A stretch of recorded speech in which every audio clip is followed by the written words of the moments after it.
Integrating WhatsApp and Zoho CRM is very easy. Today I'm going to show you how to do it.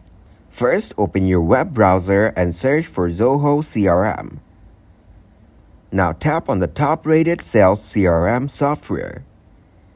Then tap on the Access Zoho CRM from the bottom.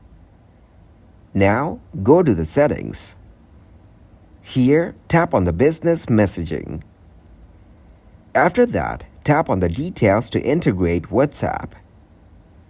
Now, tap on the integrate.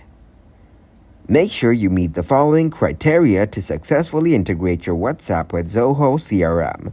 You must have a verified Facebook Business Manager account, a WhatsApp business account, and a registered phone number.